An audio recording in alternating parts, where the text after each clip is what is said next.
Welcome all. In this session, Serdar Ersöz will talk about the modern storytelling methods and better understanding of the new structures in the storytelling. So now I would like to invite him to join us. Hello.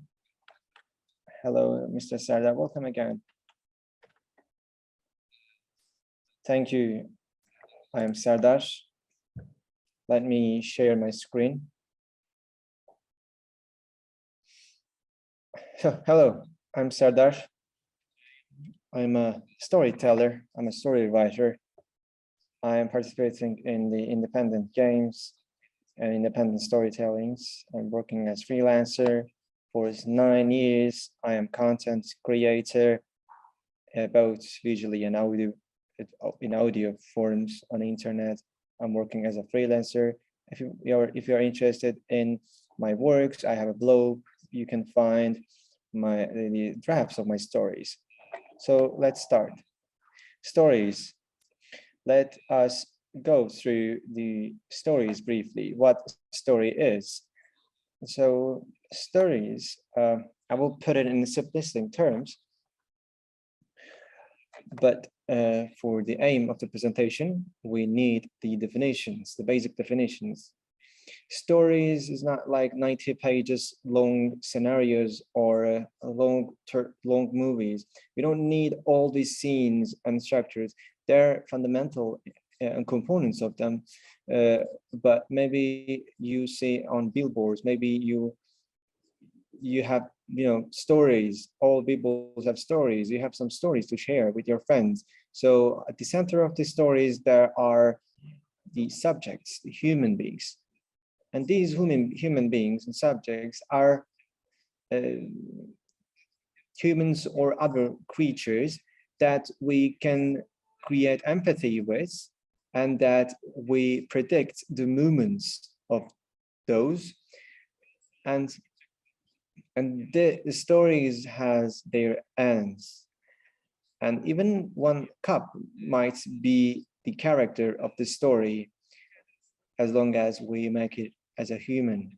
So where you have a character who has the aim of completing his or her object, but he cannot or she cannot complete the object so fast because the story will end normally.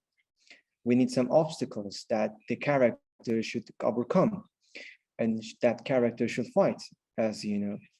And all of these components are creating the general structure of definition of story. Our character has an aim, a desire, a goal. In order to realize it, he or she needs to overcome the enemies or solve the puzzles so that the character can get the other world. So games are more or less the same. Every game, one way or another, is creating a story. All of the definitions are come to one single point. Why don't we evaluate all these stories to create another product? As long as you have a subject, this subject might be, a spaceship. It can be a soldier, an army. It can be an item in restaurants. As long as we know what we do, and as long as we can fight to create a story around it, we can create stories. Everything can be included in a story. So I've just told you the definition, the general definition of story, so that we are not limited to one single story or one simple story definition. Especially in game design, there are many components that we need to work on. Why do we need stories? Stories are important for a human to understand the things around him or her, and it creates a framework for them. In every product, there is a story. In advertisements and propagandas, in communication between people, there are stories all the time. And the stories help us in game design and game development as well, because it creates an opportunity for the user to have the meaningful things out of the story And also it helps us to introduce the game to the user in a meaningful way. And this story doesn't have to have a final result, an amazing final scene. You can create any story with anything you have. And there is a story dynamic at the center of every story. If there is a game design, you can create a story based on a mechanic, and a story can evolve around a mechanic, and it will help a game. And also, you can do vice versa. You can create a mechanic out of one story that you have. And at some point, you will notice that the stories and mechanics and a game design and story design are the components that feed each other. And the story will evolve eventually, automatically. It will help us in the game development as well, because the game developers, game creators will understand the story very well, and they will know what they do. They know the game, the product they're engaged in, or those audio managers will do their job best as they understand and comprehend the structure of the story. So in either way, the function of the stories help us to ensure that the users can create a bond between the product and them. So sometimes we are, the users or the players are playing to get to the another level, and that's why they use the stories. But a character overcoming the obstacles and trying to survive is another story, and can be an example of a story. So the story design and game design can work together holistically, and in this way we provide one single experience to the user. Because if the user tries to understand the story and at the same time tries to play, it can make them exhausted. So in one way, that user might have to leave the other. So what are the techniques, the narratology techniques in games? So games are the different experience environments, and the games are providing great opportunity for us to tell a story. You're not saying just sit in front of a PC and listen to the story. This is not what you said. What you say is that I have a product, I have a game, and you will be a part of the game by being included in the game. We have story and a game, and you will be taking a part in it. This is very great and remarkable. There are not many type of narratives doing that. Maybe a couple of them can be named, but there are some methods, like direct narratology methods might be an example. In this method, we are trying to create a story that we know that the player will be confronted, for sure. But sometimes we need more. Sometimes maybe we can use these direct narratology less and make sure that the player are obliged to be in the story by selecting some options. What are those options? For example, there might be some materials that the user or the player can get. It can be reports, diaries, or other type of texts. It can be audiovisual as well. It can be music. It can be some dialogues of the other characters, records, or visual items, or paintings, or any kind of items might feed the story. And these components are also making the world deep and deep. So if you use these components efficiently, the story will get new layers and the whole story will be deeper. So that's why we need to use them very well. But sometimes other things might come up. We should pay attention to not to create a huge story. If you put a lot of indirect narratology inside the story, sometimes the story can be exaggerated and make the player exhausted and prevents them from experiencing other things in the game. Sometimes it makes them bored. So in this way, what we do instead is that we try to select the components that we are best at.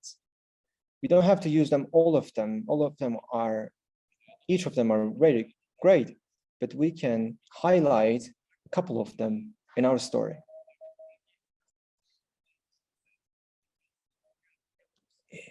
So if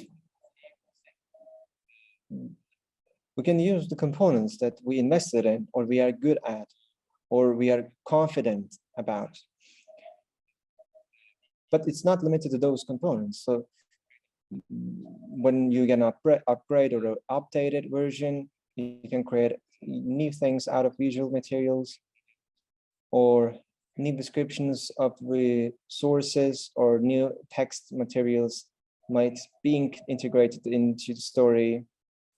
A new type of enemies, new fights, how we confront them, how we face new enemies. All of the things might be the part of the story.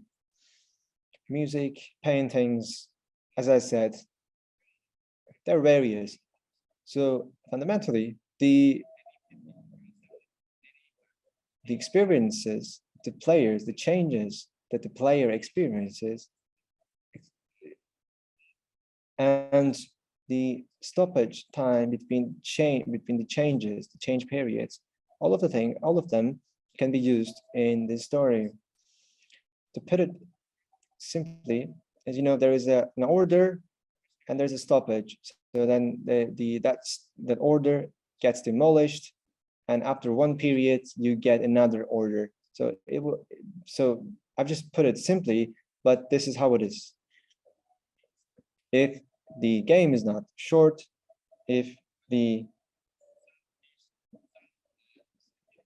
order is concrete and solid, you can use it for the other levels in the story, and we can put in fragments. But we have many options, many dimensions in our hands. We can use these options efficiently and productively.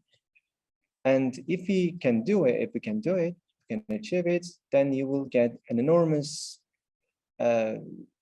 story experience. You can do more than you desire sometimes. And in addition to the dimensions, there are some steps in the stories, as you know. I'm not going to go in detail all of them, but I would like to talk about a couple of them. So, you know, the 3 steps, 3 acts story structure, as you know. As you know, in the introduction, you get to know about the enemies, the fights, the characters, all of the things, all of the antagonists and protagonists are introduced in this part, in the introduction. And then the reception of the introduction means that the information to be given after this process will be changed. This makes the story diluted. Processing the data that you provide in the introduction is better at the middle part. But you might have a different method of narratology, then you can create different things. So after the introduction, in the Act 2, in the new tie at the middle, this is how things get complicated. So in the middle act, Nothing are actually differentiated, but there are some particular separated parts. Sometimes the middle part is binded with the first one, for the introduction one, but as the middle part creates the general structure of the story, it is a significant part of your whole structure. Sometimes games might start from the middle right away, because games are, especially combat games, are based on experience and fight. And sometimes some games are using the middle part, this Act 2, and then tries to integrate the Act 1, the introduction, with a lot of information in it. Sometimes you can incorporate the middle, the Act 2, into your Act 1 as well. And the solution, the last, the final part, the conclusion part of your story. The enemies, antagonists, and protagonists are faced together and they fight, and you get the final results. And you get one result. And the tension goes up and to the peak. It blasts. So this is where the final of the game is. Sometimes some games uses the conclusion at the very start of the game. They are trying to attract the user to the game by showing some part from the conclusion. So in general, these are the three things, these are the three acts that we have in the structure, the general structure of the game. And there is also 7-stage structure of stories. This is similar to the previous one. If we go back, these 3 layers, the 3 acts are in every sections of the stories. You can also dissect the story by scenes. You can split one single scene into 3 or 4. So it depends on the comprehension of the receptors, the users. You can put 3 different reference points, and maybe it helps you to comprehend the story better, So 7-step structure, it's similar to the 3-step, the 3 acts structure. This is more character-based, person-based. In this step, we have the main character. As our main character is not a perfect and flawless one, that our character should be able to overcome some obstacles. So there are some weaknesses of our character. There should be a reason, and so there should be a problem. And then we'll get to the objective. There's a problem, an issue. By reflecting the weaknesses, that character cannot solve the problem. So that's why we get to the second one. The second stage is where our character has its desire. By closing the gap in the weaknesses and deficiencies, the character should be able to attain the goal. And of course, we need some enemy, we need challenge. And this is where we introduce our enemies. But if we conclude the story by just combating with the enemy, so it'd be short structure. Well, at the 4th section, we have a plan, preparation. Our character tries to get prepared for the fight. This is a transition period. We can say that our character might be failed. Maybe that our character should be recovered from one fight. Maybe recovering will be better for our character to be prepared for other fights. So the second one is fights and challenge, which is similar to the middle part that we see in 3 layers, the Act 2. So up to now, the first 4 components are similar to the introduction part in that we see in the previous slide. But now, after the 4th one, 5th one, we have war, the challenge, right? So our character decides on something. Maybe our character makes an inner exploration, maybe takes a risk, maybe makes a concession. In its inner world, there has been a change, and with this change, our character gets the victory. This is how we see a change. And then after all these processes, we have the game over scene. we either get a result, a bad result, or good result. So this shows the main result.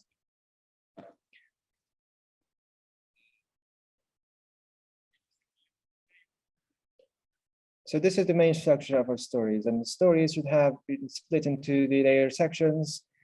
There are many layers. There are many examples of this 3 or 7 or 20. So all of the structure depends on how you comprehend your narrative. What are the things that you have confidence in? What you would like to do? So we are not actually the simple workers. We're not building something in a simplistic way, but we are making an art. So we need to get these components and parts and create to try to build a structure based on experiences. So at the core, we are doing an engineering, we are doing a calculation, a geometry or mathematics. We're trying to get a rhythm out of these components, right? We should bear that in mind. Especially in the game development, writing a story is like an engineering. What I mean by engineering is, yes, in the technical part, there are some necessities that, software, game engines, the compatibility of those engines and softwares. Also, you need to know the technical infrastructure of the stories. There are many structures that are, as I said. So it shows us that every day we have new paradigms, new structures. Someone comes and creates and develops a new narratology types and methods.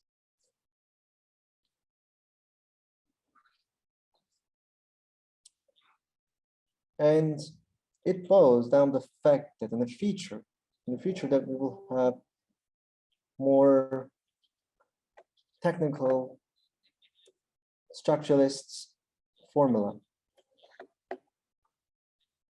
Can we say that this is what story is?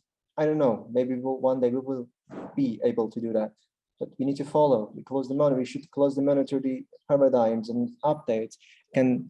There are some fields like neuropsychology or other types of academic disciplines. Mathematics are into play, geometry are in the play. So what I mean by mathematics, yes, we're not just creating formula out of a lot of digits, but we are creating formula with words. We're saying that, okay, one dialogue, in a sentence of dialogue should not be above 10 words, or shouldn't be less than 8 words. So this is where mathematics is. So the technical part of the work is not something we should miss. We always need to pay attention on those issues as well. So then we have algorithms, right? Of stories will have its algorithms, although you don't know or know, eventually we'll get to that point. If you're creating a story, the components of the stories, will have its own aim, and you will have a function of your each and every single of your story, right? So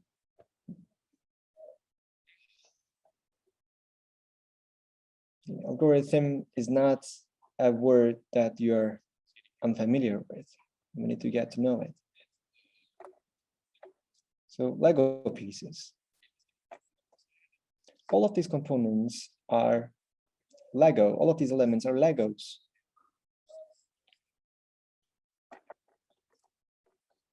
By dissecting all of the structures in the storyline, you get Lego pieces, and you need to build something out of these Lego pieces. And you need to use audiovisual or visual elements. You need to use these Lego pieces with those elements. But you need to do it with diligence, by paying a lot of attention. and eventually we'll say that, okay, this is what I would like to tell about. So in the new form, you need to make sure that it is well planned and well organized.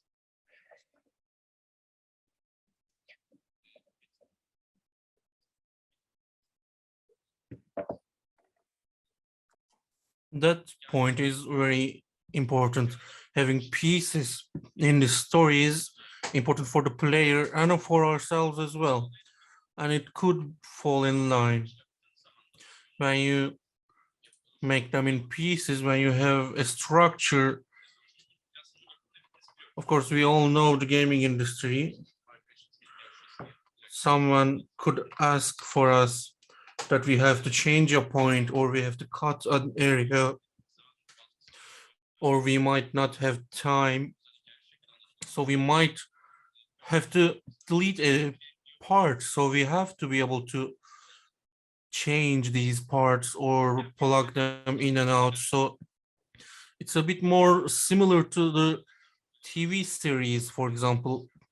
It is more about pieces, and all the pieces or episodes would have its own smaller story. And when you combine them all, it would make an overarching bigger story. And also, all of these parts or episodes, all of them will have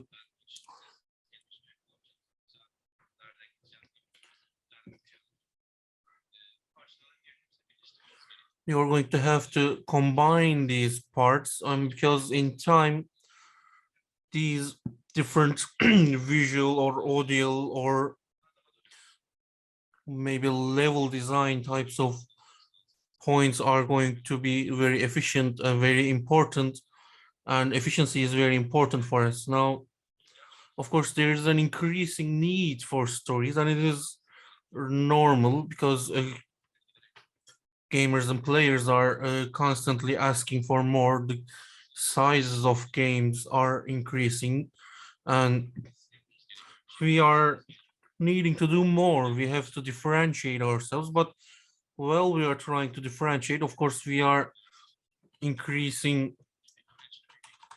our scope. And the thing is, at this point, let's write this area and this area, let's focus on this. This is not a sustainable approach. It is not a sustainable method, because as you do this, it is putting more and more on top of the game designers and narration story writers. Of course, there are a lot of story writers, but there are more games. There are more developers, and that's why you will not be able to keep up with that demand. So what are we going to do? How can we meet the demand? Instead of widening the scope of the game constantly, we can have a better experience, maybe more comprehensive experience, maybe creating a system for the storytelling and creating specific pieces which may be able to give a deeper experience to the players, and maybe it will make it manageable for people who are creating the game. And at the end of the day, the systematic storytelling is a method that is being developed currently. Of course, we have AI. Of course, I'm not going to say that AI are going to write stories. As we said, stories are about people. It's about the comprehension of the world by people. So we don't even know how the human mind works. So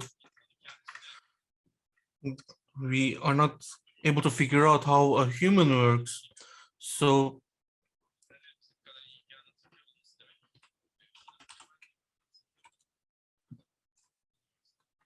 if AI were to be able to be tell a story better than a person, then the AI would have to be able to understand humanity entirely. So the story writing would not be the most important point when AI is capable of this, but at that point there will be other problems. So, but what I'm saying is not forgetting about AI. We have talked about a lot of the scope of the story and the segmentation of the story. They all have their own systems within them, and when you build it up, there are a lot of different possibilities and systems. So AI can allow you to create these systems and process these systems very quickly and efficiently. At that point, an AI within the game could maybe react to the player, and maybe it will be able to understand where the player is going to focus and maybe help the experience improve. But of course, AI at this point is going to be using these story pieces, and of course creating the pieces of story is going to be up to us again, and this human factor has to be included in the segments or pieces of our story, even though AI could be able to help the players to navigate that story. Simulations and strategies, of course, joint RPGs or very small worlds storytelling. Now, in the recent years, this is increasing in importance. It's not, for example, in a strategy game or a sim game, the player's choices could show different encounters or events to the player, and these encounters are included in the story in the recent years. And this is not just about a scene or just a regular storyline that would have, but because they are happening in line one after the other, and there is a continuous happening, the continuous events, then it becomes a story itself. So the player have targets in their minds, and there are hardships that they are trying to go over and challenges they face. So that creates a story as well. So this is not just about big simulation games. This could be the case in indie sim games. For example, FTL is a great example to this. And this is an opportunity actually to be able to use non-traditional ways to give an experience and journey to the player, and in the future this will only increase because it is very efficient. You set up the sim system, and again you create the systematic narration of these events, then you give the experience through these systems, and it doesn't end. It's going to be updated, and this will create a story that will not be boring the player. Of course, it will be taking more space in the gaming industry. And of course, traditional narration methods, these are not disappearing as we know. The dialogues, maybe monologues, cinematics, scenes, these are proved methods. They are liked methods by everybody, and this is great. We are not forgetting about them. We will continue to have them. The change might be that we are going to have different, more technical methods, maybe more opportunities and tools. Then we will have synthesis between the traditional and new, and we'll have a scale, and we will work on these systems so then try to innovate in terms of storytelling. And as I said, there could be more linear games, more linear experiences, some RPGs that are based on texts. These are not going to disappear. They will continue to exist. So this is important as well. And to quickly summarize,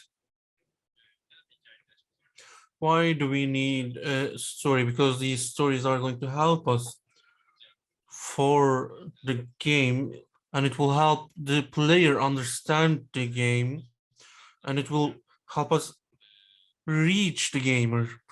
And at the same time, it is helpful for the production period as well. As I've said, it is very beneficial for players to understand the world and the game. If we have a story, for example, why are we not benefiting from that? Because it is very beneficial, it works, and it's adding a lot to the game. And as I said, stories are going to be about people. Stories doesn't have to be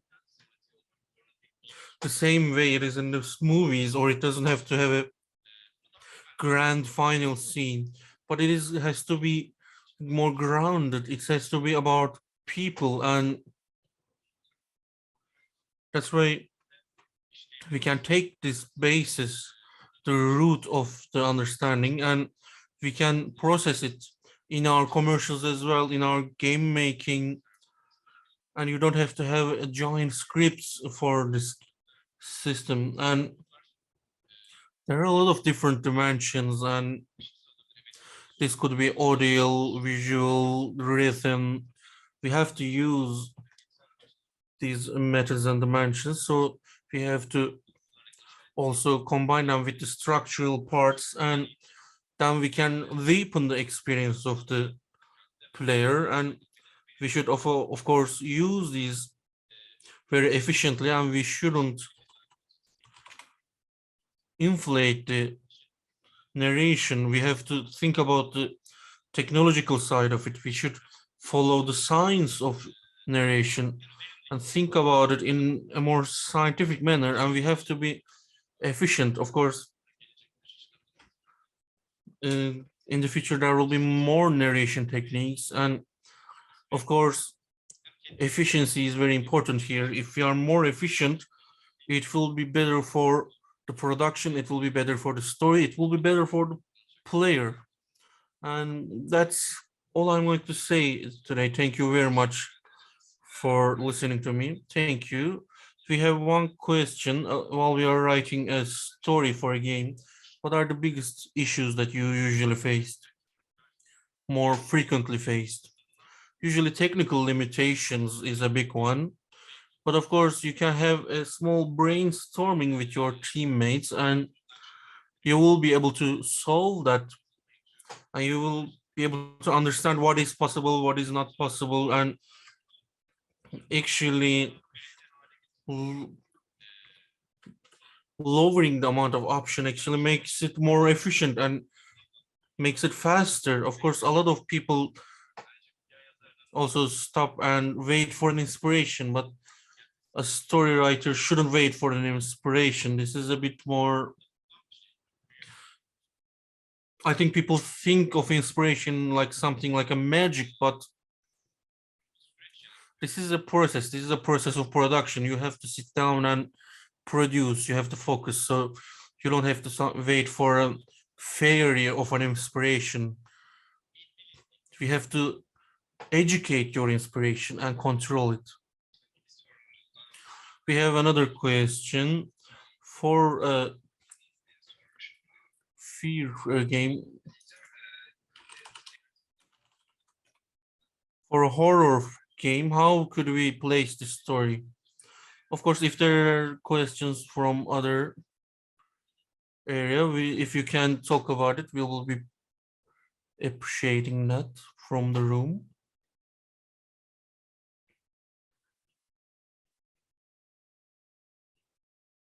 Can you hear me now? Yes. Okay, after answering this question, we still have much time. So as you know, in the room, we have two people who have made written books and given classes. Meriç Aryerek is here. Maybe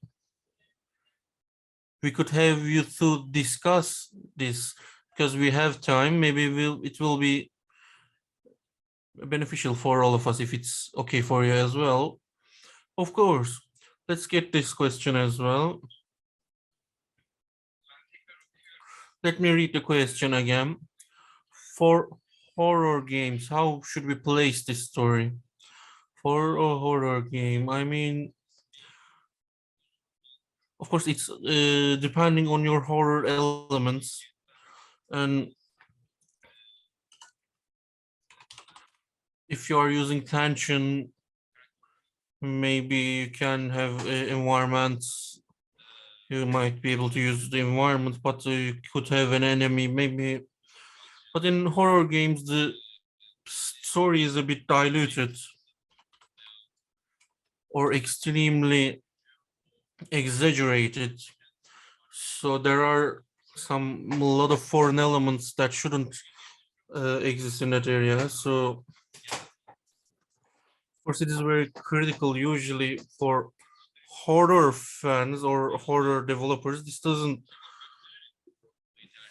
exist, but they prefer to use horror while showing a scary thing. But the biggest power for fear is not seeing something. You would fear something if you can't see it. So you should keep and hide your leverage and your elements. So being efficient with that would be better for horror games.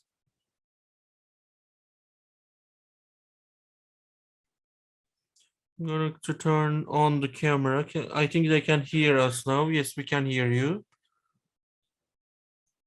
Now, of course, we have two Sardars, and thank you for letting me join your session, Sardar. Is that to me or to him? No, to our speaker, of course. Come on.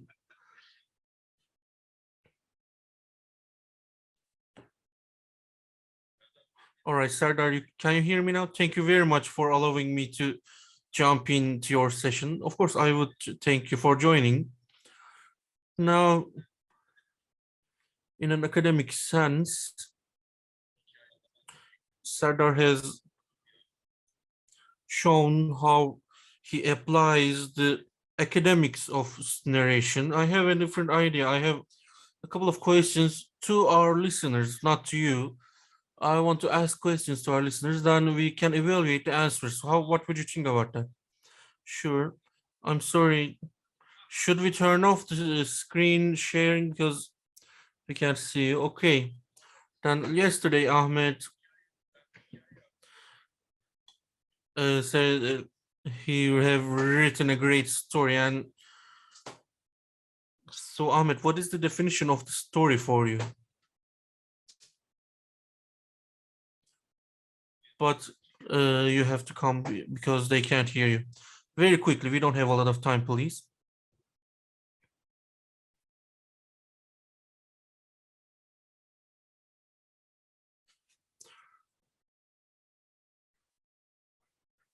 Definition of story is the person finding themselves. You defined actually identification. It is not that. I don't want an academic answer like Sardar could give. It is a story is a graph of time versus tension. Umberto Eco has a saying, some terms are talked so much about them now at one point it becomes meaningless. For example, a rose signifying love. It doesn't actually mean love for everybody because it has been used so much, it is unfortunately meaningless at this point. And while I'm also talking about story because I know the problem that Sardar sees at the end of the day, he said that story building is an engineering. Conflict creates story, and of course for conflict you have to have time and tension. tension is on the vertical line and time is on the horizontal line. Think about it like a computer graph. The universe of the story is that graph actually, and to increase conflict you have to have a triangle. You will see that there are triangle graphics, you know, setting, stakes, and Big Bang, and life goes on. At the end of the day, while we are writing a story, we have to mentally at least have this graph. Am I correct, Sardar? Yes, that graph is very clear, yes. Of course, there are academics, and of course, also some people have their experiences from the industry. Have you done a graph from that? Have you ever done, have anybody else have also created a graph like that? Now, first failure is that Sardar has stressed one thing and we're all forgetting about that. We think all the sentences that we have written think like it is the word of God. And but the most important point is, for example, there's a saying, writing is rewriting. For example, I have written 2 novels and it's about 255 pages for both of them. And imagine that you have changed your idea in the 600th page. You can never finalize a story just by being creative. It seems like a talent showcase. It wouldn't be a proper product. So you have to plan it. For a game that has a production time of 2 years, the story that it is going to have, you have to at least have a month of planning. Sardar, would you agree with everything that I'm saying? Yes, I do. Now, of course, he's a writer, so I have to ask him. So, what is a hero? What is the thing that we have called protagonist?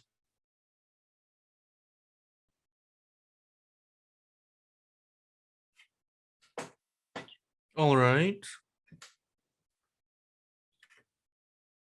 The people in the room is not heard, unfortunately, so we cannot translate.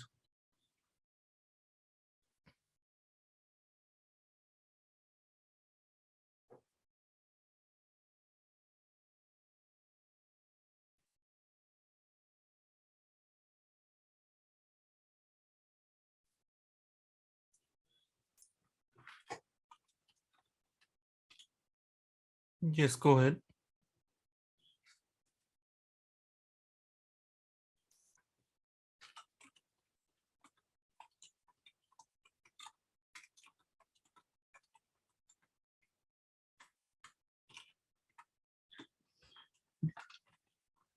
So the fictional character that the player identifies with is what he said. Now, again, while we are doing our work, go back to basics.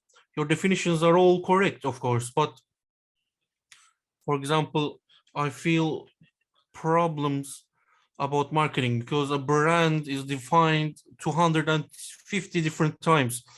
What's important is what is your definition. For myself, for example, my definition of brand is the thing that makes people pay more for the same product. That is what is brand. And it's just a similar small amount, not just 4 times of the price. If that convinces people to pay more for the same product, that is the brand.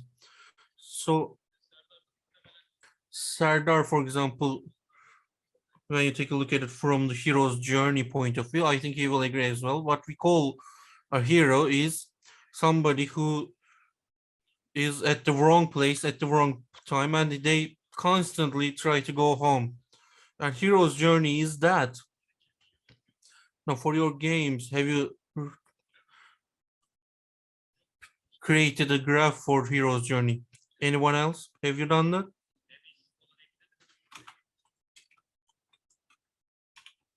Have you created the gatekeepers and set up the route?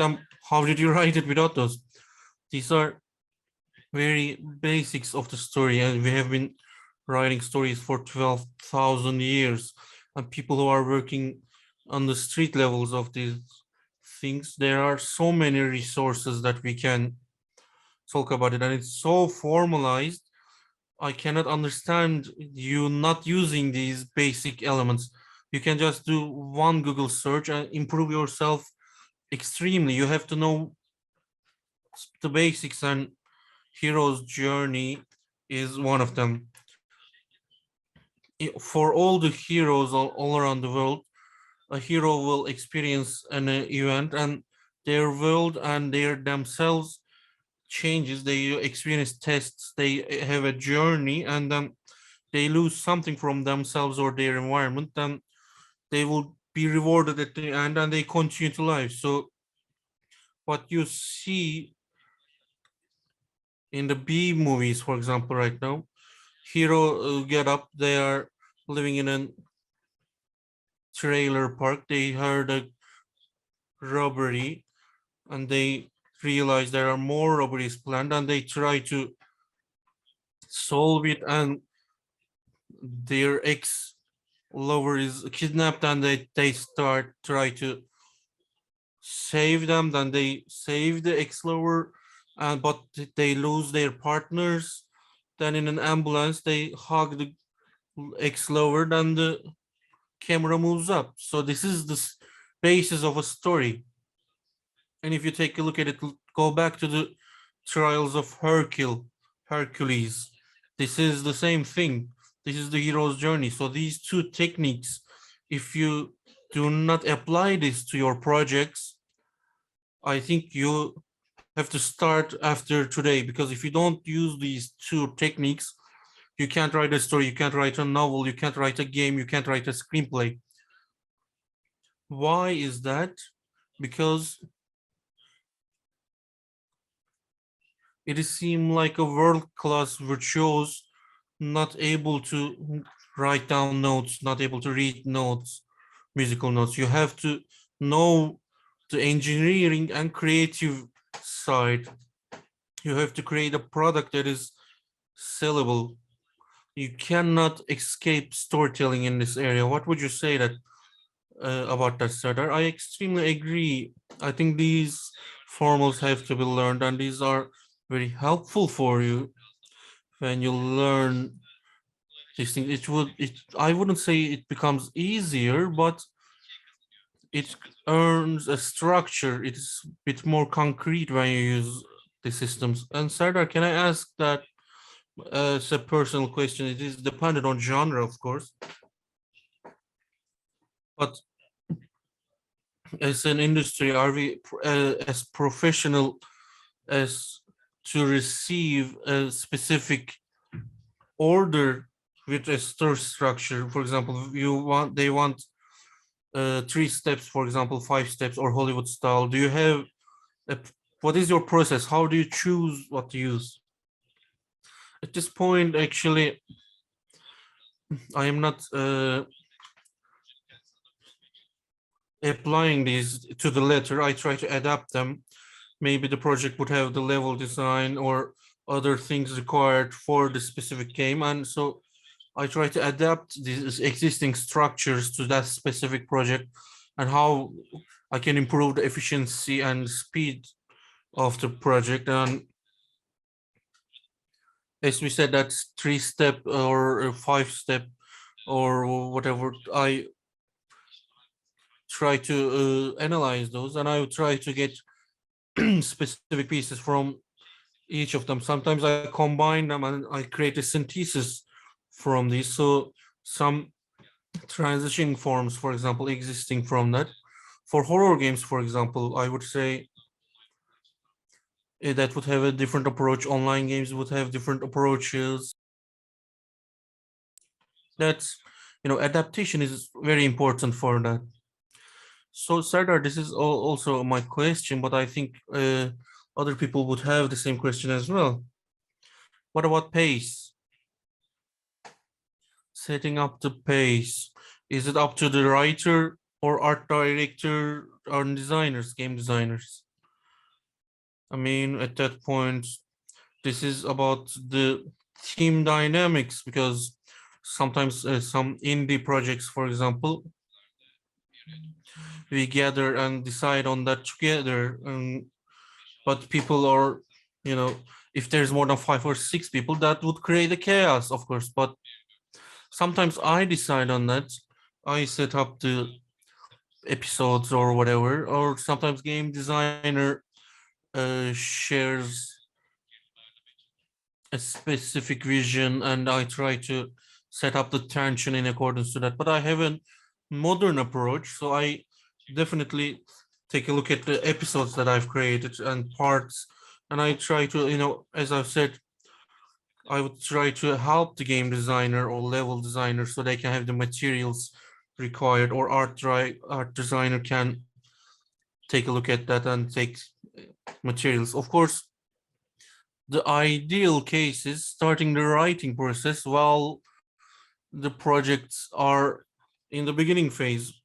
Usually, you might start at the middle of the project, is what I think about. It could happen, some projects we start together, some not, but it is best to start at the beginning. We are about almost out of time. Thank you. I would like to thank Sardar, and of course, we wanted to talk as a writer to writer, and we have a lot of young people watching us. Thank you, Sardar, for allowing me to join you in this session. I didn't want to speak. That was the reason. I wanted to share our experience, and the professionals and students are, I can't include the consumer, but in our surveys in the last 10 years, what we realized is that the first thing that we are missing in our industry is writers or narrators, narration creators. And we cannot teach universal storytelling to our younger uh, friends. And we know how to market, we know how to develop a game, but people don't really know about marketing. Of course, I am keeping mobile in the other hand. And also, we don't have pipeline managers in Turkey. This is the second issue. And it is not really possible to have pipeline managers. But I think you are the mid generation, even though you are younger. We don't have a work culture that is going to be very mature. We don't have 60 years old coders in Turkey like Europe has. So we don't have pipeline managers or people who would be able to taking the responsibility for that. So unfortunately, Halo and Oculus Rift's pipeline manager, for example, is what I heard from, and he said that you have to know storytelling because project flow is dependent on the storytelling, and it has its own story within it, so it has to be combined. And in my classes in university, I would say that you can't even write an email, you can't even possibly make an agreement in business without understanding storytelling, because that sense is the first priority for all of us. And I think we have a lot of resources in the internet and in our country. In 3 or 4 years of projects are suffering from problems about story. So I'm sorry for taking a lot of your time. I would like to leave the stage to Sardar. Thank you very much for allowing. Thank you to you, sir, as well for joining us. Thank you all for your participation. Now, we have 3 questions, but we will be sending them towards from the InnoWay Discord. I think they can ask directly. We don't have any time left. Thank you very much.